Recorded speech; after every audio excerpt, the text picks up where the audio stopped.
I started by following the passion first, and then with anything that you do that involves money, you kind of need to put a name on it. And with the industry that I'm in, or the space that I'm in, you have to kind of have a brand that's attached to something. So through that, the business then got birthed out of that. So I guess it was a passion decision again.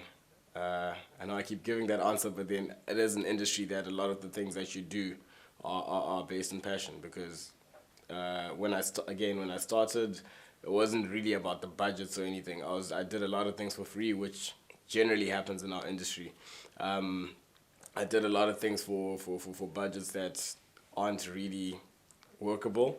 I did a lot of things for exposure, and I know up to now we're the same people who are trying to push to say exposure doesn't pay the bills. But if I was to give advice to anyone who is starting out in this industry, the same thing I'll tell them is go out there and do as much as you can for exposure, because at the end of the day, that's how you learn. So again, I followed a passion, and then the business just grew on that. I would say just go for it. Try and find any sort of contact details that you can.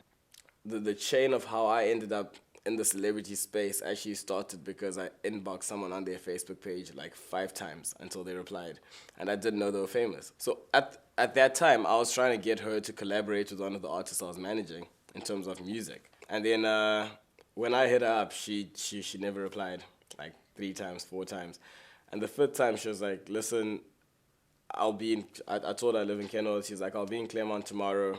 Um, I'll give you like 30 minutes to come and tell me what you want to do, and we'll do it."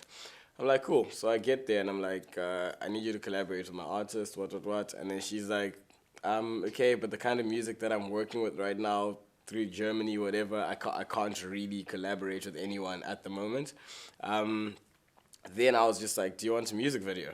And then she was like, not really at the moment, but I am performing at Kirstenbosch in a few weeks if you want to shoot that.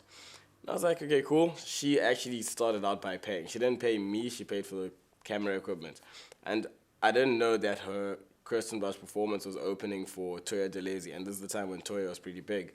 So while we were backstage, just before Toya went on, when Linda came back, she was just like, can you film my performance? And I was like, cool, and I shot that.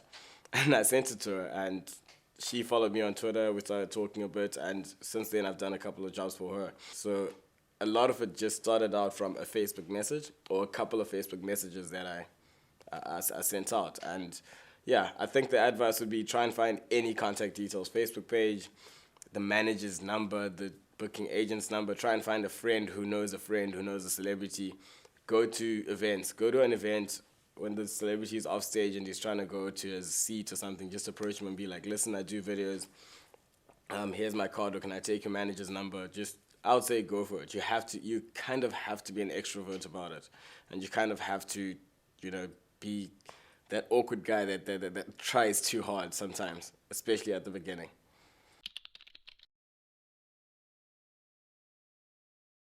At the moment, we've started moving into TV presenters and radio presenters, again, because we realize that it's a space that people aren't really manipulating in Cape Town.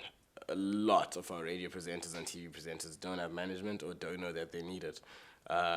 So that's the reason we've gone into that space, is because we saw the gap.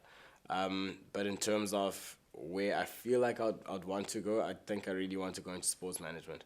Uh, there's a lot of money there, and I just feel like I love sports. So it's a good combination.